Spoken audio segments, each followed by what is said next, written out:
Now, the second part of our surveying unit today, we're going to move on to what's called land measuring. Okay, the first one, differential leveling.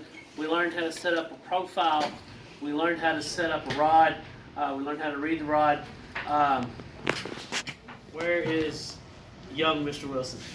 What's the secret to the rod? Gotta keep it stiff. How stiff? Pretty stiff. Pretty stiff. Okay, good stuff. Now, and then we also took two different elevation parts. Okay, Woo, Roach. Any words of wisdom on that? Elevation. Elevation. Okay. Real quick, what did the BS stand for? Anybody remember? Behind. Backside. Good. We always add the what? BS. Nice. All right. And then the FS. What did that stand for? Foresight. Okay. And then the HI stood for the height of instrument. ELEV stood for elevation. And then for your benchmarks, you had and then turning point. BM stood for benchmark. I feel like y'all did really good at that. Y'all ready to move? Like I said, we're going to do this today and Friday. We're going to move to arc welding. Well, we're right here, y'all. I want you to draw this first. Okay? And you're going to see 5 flags. And yes, I went to JJ's Artistic School of Artability. All right? Where I spent years learning how to draw. Like that. All day. I'm so happy you did that. All right?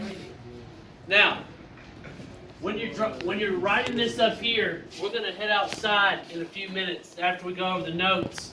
And we're going to actually measure 5 points. Does that make sense? We're going to measure those 5 points that we have outside. On Friday, you're going to have a bigger lab. You're going to get to do it together as a group, okay? But I want you to do that first. This is the fun part of land measuring, is actually measuring the distances. And you're going to take six readings. A, B, and C. Hey, who's seen that before? Win Breezy. What's he teach? Geometry. Geometry. All right. A, B, C. It looks kind of like a what? A triangle, doesn't it? In fact, so similar it's spooky. Okay? Then, you've almost got what's called the area of a trapezoid. Okay? Anybody heard of that one? Yeah, Mr. Johnson, we love math. That's what I'm talking about. All right? B1, B2, and H. As our class, we go outside here in a few minutes. We're going to take these 6 readings. Okay? Then, we're going to use something called Heron's formula. Okay? Has anybody ever heard of Mr. Heron? I know Mr. Hare. Mr. Heron, all right, they're first cousins, okay?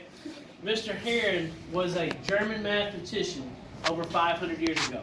Whereas in 21, TikTok videos is what people did to be cool, okay? In 1621, they made math problems. I mean, how cool is that, all right? Fire, all right? Now, with that being said, he came up with how to determine the amount of acreage inside a land. Now, in today's world with GPS, GIS, all kind of technology, this is almost antiquated, okay? Mr. Bradshaw, you said you did a little surveying work, is that correct, last summer? Ms. Rhodes did a little bit of surveying. Why would you want to know the particular amount of acreage in a given point? In a given point. Yeah, you got a certain area. What if AG, How much land you have? how much land you have? This is right. Let's say AG someday, you know, she's got this beautiful house on Bringle Road, Covington, Tennessee, 18 point whatever acres. She wants to make sure she can define her acreage before she gets ready to sell it. Does that make sense? All right, there's 4 steps, all right? This first one's the hardest part, okay? The other steps get much easier, okay? When you look at this, you're like, scary, okay? Don't be scared. It's literally just plugging in numbers. The first part of step 1, we got to find S, okay? And S is this little area of our triangle. S equals A plus B plus C divided by 2. The formula that I've given you is 80 plus 55 plus 72 divided by 2. Okay? And I've already got the math done for you through hard work and determination. I like to add and I like to write everything out. I know some of your math teachers love calculators, and I'm cool with that, okay? But if you're really going to get good at math really quickly, the easiest way to get good at it is just to write it out and see it. You're going to make mistakes along the way. That's okay. Add those 3, divide by 2. You get 207. Divide by 2. S equals 103.5. Okay? Have I lost anybody yet?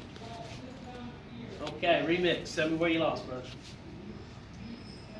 Don't ignore this part. Ignore this. Alright, I got these from up here. When we go outside in a few minutes, everybody's going to measure these together. We're going to take 6 measurements. The first part of step 1 is I took 3 of the measurements, A, B, and C. Basically, I made a triangle out of it. Is that cool? Alright, here's the hardest part of the whole equation that we're going to do today. Okay? It involves a scary square root. And what that is S, S minus A, S minus B, S minus C. Okay? Now, what number do you see saying the same? 0.5. S. 103.5. Okay, that stays the same. And you notice that 103.5 is bigger than 80, it's bigger than 55, and it's bigger than 72. Okay? Everybody cool with that? Oh, there he went. Alright, great. Alright, so we plug in, and how many of you have heard of Please Excuse My Dear Aunt Sally? Anybody heard of that? Alright, what does that mean? PEMDAS. That's what I'm talking about. Dude, y'all's class is fire. When I said all this stuff in B3 yesterday, it was this look.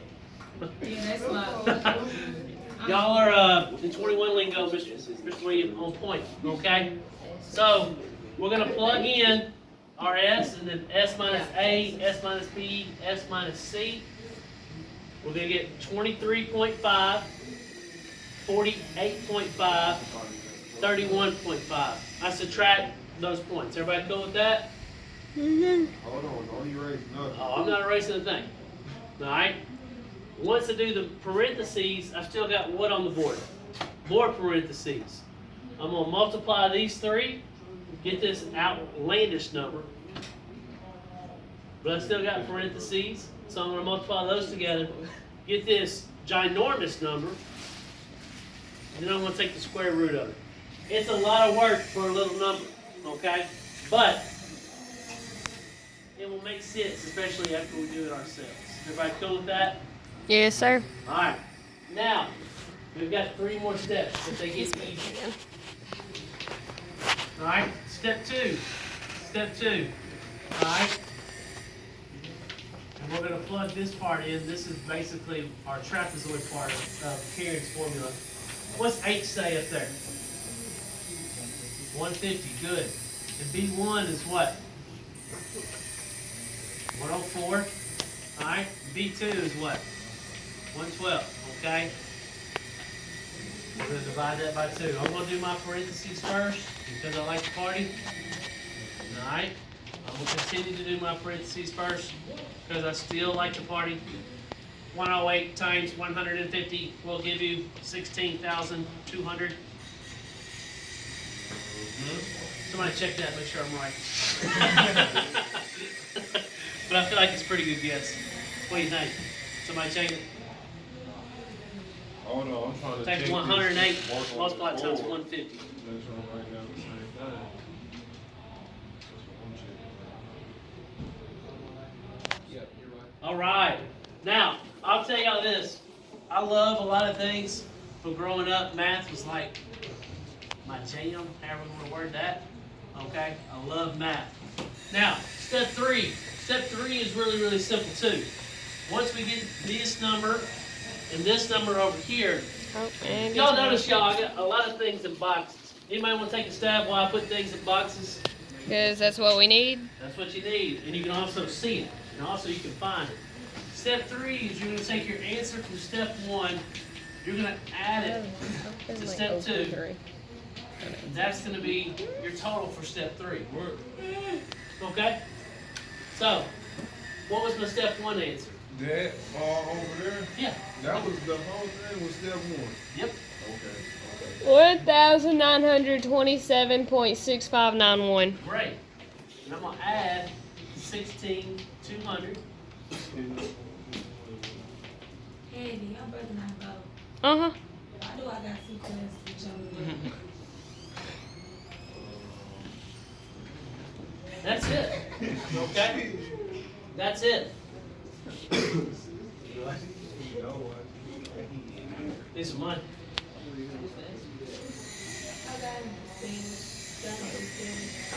That'll work. Alright. So, real quick, Miss Curry. Tell me if this makes sense. I took my step 1 answer and I added my step 2 answer, and that's what I get for step 3. Everybody with me on that? Yes, sir. Yes, sir. All right, cool. That's it for step 3. This is the last step. Step 4.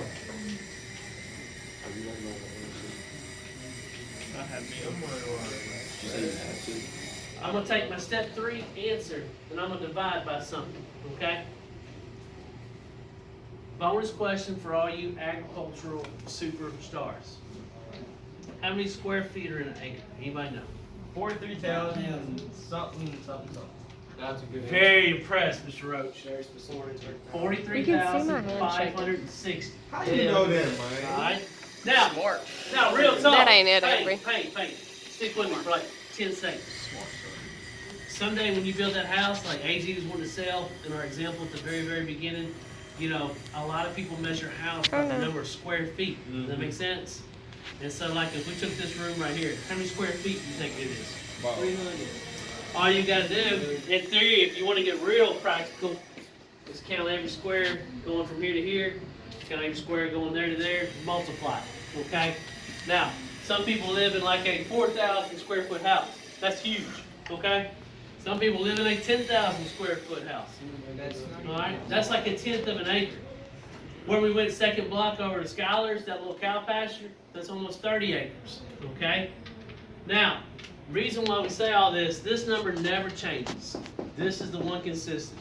You don't hear anything else, especially if you're going to be involved in some kind of surveying, anything like that in life. 43,560. That's the number of square feet in an acre. Okay, I'm at step 3. Hold on, I'm almost done. Hold on, word of my mouth. All right, now, divide that for me real quick. I'm going to say 0.416, something like that.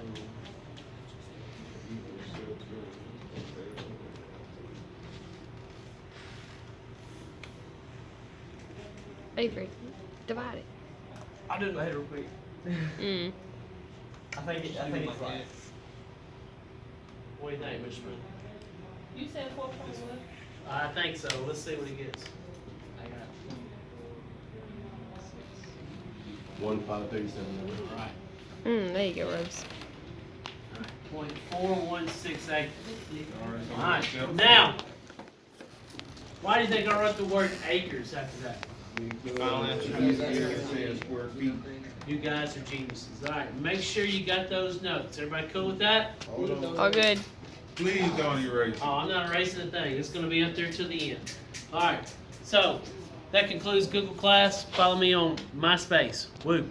All right.